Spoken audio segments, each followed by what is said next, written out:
Record ভাঙতে পারে আইলা, cedar কিংবা আম্পানের।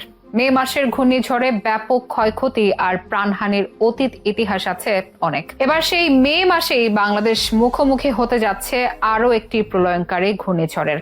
ঠিক 15 বছর আগেই দানবীয় ঘূর্ণিঝড় আইলাকে স্মরণ করিয়ে দিতে একই দিনে আসছে আরেক ভয়ঙ্কর ঘূর্ণিঝড় রেমাল, যার শঙ্কা ইতিমধ্যেই বিরাজ করতে শুরু করেছে ভারত বাংলাদেশ দুই দেশের উপকূলে।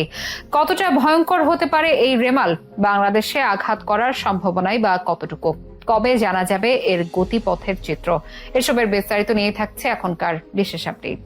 ঘূর্ণিঝড়ের কারণে মে মাসটি যেন অনেকের কাছেই অভিশপ্ত, কেননা এই মাসেই বাংলাদেশ দেখেছে তার ইতিহাসের সব থেকে বেশি ভয়ঙ্কর ঘূর্ণিঝড়গুলো। 15 বছর আগে এই মে মাসে আঘাত হেনেছিল আইলা। 2009 সালের 25শে মে প্রলয়ঙ্কারী ঘূর্ণিঝড় ও জলোচ্ছ্বাসে লণ্ডভণ্ড হয়ে যায় দক্ষিণ জনপদের উপকূলীয় অঞ্চল। এতে বেশি ক্ষতিগ্রস্ত হয় খুলনার কয়রা ও দাকব সহ সুন্দরবন বিস্তীর্ণ উপকূলীয় এলাকা। অভিশপ্ত এই দিনটির কথা মনে হলে আজও ভয়ে শিউরে ওঠেন উপকূলবাসী। বিধ্বংসী ঘূর্ণিঝড় আইলায় ক্ষয়ক্ষতির চিহ্নগুলো সুন্দরবন সংলগ্ন কয়রার এইসব উপকূলবাসী আজও বয়ে বেড়াচ্ছেন। আইলার ক্ষয়ক্ষতি এতটাই বেশি ছিল যে ঘূর্ণিঝড়ের 15 বছর পার হলেও সেখানকার আশ্রয়হীন জনপদে এখনো চলছে অন্ন, বস্ত্র, বাসস্থান ও খাবার পানির তীব্র হাহাকার। একই রকম ক্ষয়ক্ষতির সম্মুখীন হতে হয় সিডর কিংবা আম্পানেও। এবার সেসব স্মৃতি যেন আরো একবার মনে করিয়ে দিতে আসছে নতুন ঘূর্ণিঝড় রেমাল। ইতিমধ্যে আবহাওয়াবিদদের যে ইঙ্গিত পাওয়া যাচ্ছে তাতে আইলা, সিডর কিংবা আমপানকেও ছাড়িয়ে যেতে পারে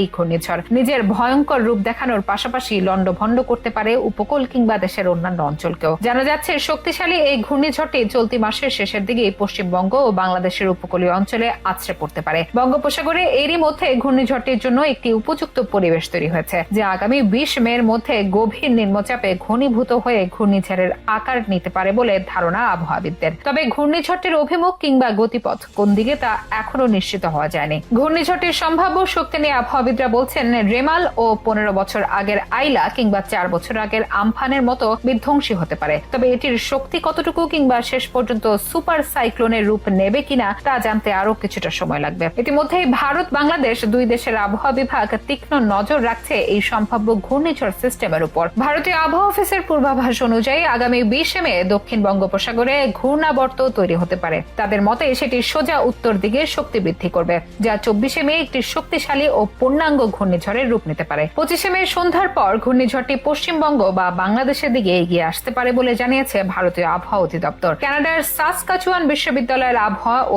জলবায়ু বিষয়ক পিএইচডি গবেষক মোস্তফা কামাল পলাশ বলেন, বঙ্গোপসাগরে ঘূর্ণিঝড় সৃষ্টি হয় মূলত বর্ষা মৌসুম শুরুর আগে ও শেষ হয়ে যাওয়ার পরে। এবছর বর্ষা মৌসুম শুরুর আগের ঘূর্ণিঝড় মৌসুম মার্চ মাসে শুরু হলেও এখন পর্যন্ত বঙ্গোপসাগরে কোনো ঘূর্ণিঝড়, নিম্নচাপ কিংবা লঘুচাপও সৃষ্টি হয়নি। তাই বঙ্গোপসাগরে ঘূর্ণিঝড় সৃষ্টির জন্য যথেষ্ট পরিমাণের শক্তি জমা হয়েছে। সম্ভাব্য ঘূর্ণিঝড়টি যেহেতু 20 মের পরে সৃষ্টি হওয়ার আশঙ্কা রয়েছে, তাই এটি খুবই শক্তিশালী হয়ে উঠতে পারে। তার মতে ঘূর্ণিঝড় সৃষ্টি ও শক্তিশালী হওয়ার জন্য প্রয়োজনীয় 4টি প্রধান উপাদানের মধ্যে 3টির পর্যাপ্ত উপস্থিতি রয়েছে মধ্য ও দক্ষিণ বঙ্গোপসাগরে। এদিকে যুক্তরাষ্ট্র ও ইউরোপীয় ইউনিয়নের আবহাওয়া পূর্বাভাস মডেল দক্ষিণ বঙ্গোপসাগরে একটি ঘূর্ণিঝড় সৃষ্টির পূর্বাভাস দিয়েছে। জানা যাচ্ছে 20 মে থেকে এই সম্ভাব্য ঘূর্ণিঝড়ের গতিপথ স্পষ্ট হতে পারে। তবে কোথায়, কত গতিতে এটি আঘাত হানতে পারে তা এখনই বলা যাচ্ছে না। অনুমান করা হচ্ছে পশ্চিমবঙ্গ বা বাংলাদেশের মধ্যে কোথাও এটি আছড়ে পড়তে পারে। এই ঘূর্ণিঝড়ের জেরে 24 মে রাত থেকে বৃষ্টি শুরু হতে পারে উপকূল এলাকায়। বৃষ্টি চলতে পারে 26 মে পর্যন্ত।